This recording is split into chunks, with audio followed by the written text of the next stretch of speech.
Selamat pagi Oma Opa, Bapak Ibu, Saudara-saudari dan anak-anak yang Kristus kasihi. Mari kita bersama memulai hari baru ini dengan merenungkan firman Tuhan. Kita berdoa. Kami sangat bersyukur kepadamu Bapa, Allah yang maha baik, yang mengaruniakan kami kesempatan untuk menikmati hari baru saat ini.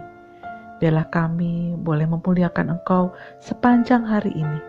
Dan untuk itu kami mohon, tuntunlah kami, agar kami dapat senantiasa hidup menurut firman-Mu. Dalam Kristus Yesus kami berdoa. Amin. Pembacaan Alkitab di hari Senin 23 November 2020 ini diambil dari kitab Yeremia pasal 30 ayat 1 sampai 17. Firman Tuhan berkata demikian. Firman yang datang dari Tuhan kepada Yeremia bunyinya, beginilah firman Tuhan Allah Israel. Tuliskanlah segala perkataan yang telah kufirmankan kepadamu itu dalam suatu kitab. Sebab sesungguhnya waktunya akan datang, demikianlah firman Tuhan, bahwa aku akan memulihkan keadaan umatku Israel dan Yehuda, firman Tuhan, dan aku akan mengembalikan mereka ke negeri yang telah kuberikan kepada nenek moyang mereka, dan mereka akan memilikinya. Inilah perkataan-perkataan yang telah difirmankan Tuhan tentang Israel dan tentang Yehuda. Sungguh beginilah firman Tuhan, telah kami dengar jerit kegentaran, kedahsyatan dan tidak ada damai. Cobalah tanyakan dan selidiki, adakah laki-laki melahirkan? Mengapakah setiap laki-laki kulihat tangannya pada pinggangnya seperti seorang perempuan yang melahirkan? Mengapakah setiap muka berubah menjadi pucat? Hai, alangkah hebatnya hari itu, tidak ada taranya. Itulah waktu kesusahan bagi Yakub, tetapi ia akan diselamatkan daripadanya. Maka pada hari itu, demikianlah firman Tuhan semesta alam, aku akan mematahkan kuk dari tengkuk mereka dan memutuskan tali-tali pengikat mereka.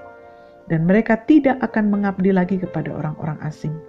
Mereka akan mengabdi kepada Tuhan Allah mereka dan kepada Daud raja mereka, yang akan kubangkitkan bagi mereka. Maka engkau janganlah takut, hai hambaku Yakub, demikianlah firman Tuhan, janganlah gentar, hai Israel, sebab sesungguhnya aku menyelamatkan engkau dari tempat jauh, dan keturunanmu dari negeri pembuangan mereka. Yakub akan kembali dan hidup tenang dan aman, dengan tidak ada yang mengejutkan, sebab aku menyertai engkau, demikianlah firman Tuhan, untuk menyelamatkan engkau. Segala bangsa yang keantaranya engkau kuserahkan akan kuhabiskan, tetapi engkau ini tidak akan kuhabiskan. Aku akan menghajar engkau menurut hukum, tetapi aku sama sekali tidak memandang engkau tak bersalah. Sungguh beginilah firman Tuhan, penyakitmu sangat payah, lukamu tidak tersembuhkan. Tidak ada yang membela hakmu, tidak ada obat untuk bisul, kesembuhan tidak ada bagimu. Semua kekasihmu melupakan engkau, mereka tidak menanyakan engkau lagi. Sungguh, aku telah memukul engkau dengan pukulan musuh, dengan hajaran yang bengis, karena kesalahanmu banyak, dosamu berjumlah besar. Mengapakah engkau berteriak karena penyakitmu? Karena kepedihanmu sangat payah.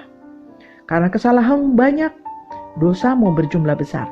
Maka aku telah melakukan semuanya ini kepadamu. Tetapi semua orang yang menelan engkau akan tertelan, dan semua lawanmu akan masuk ke dalam tawanan.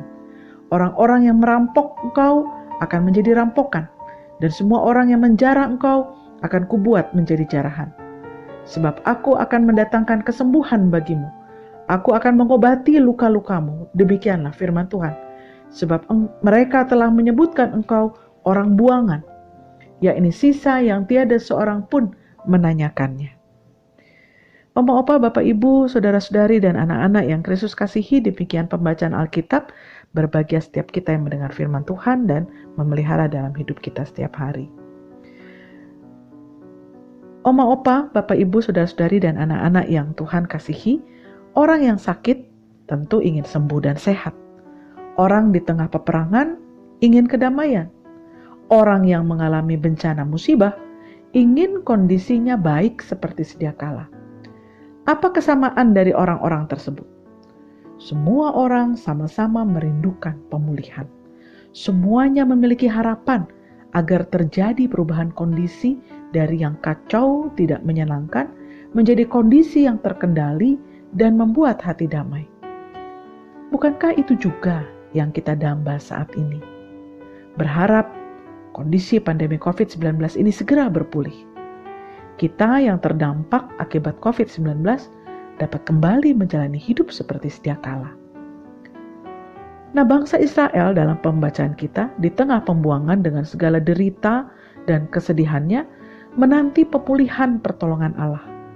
Di tengah ratapan bangsa Israel, Yeremia memberikan penghiburan kepada mereka.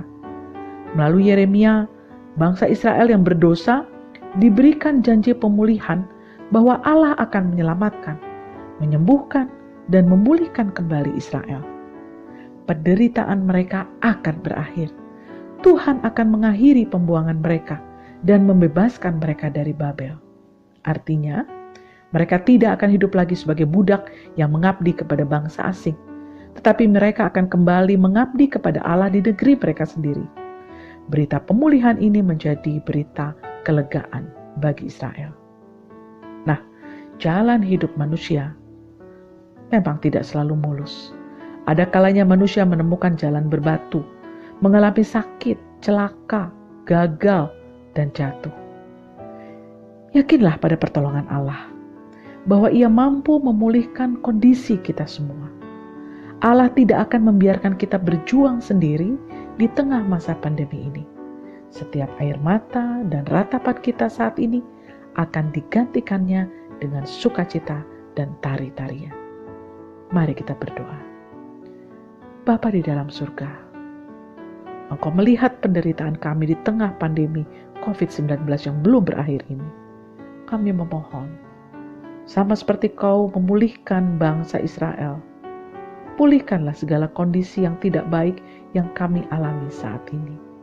Berkati setiap kami, setiap usaha kami, agar semuanya boleh mendatangkan perubahan yang lebih baik, bukan saja untuk hari ini tetapi juga untuk masa depan kami.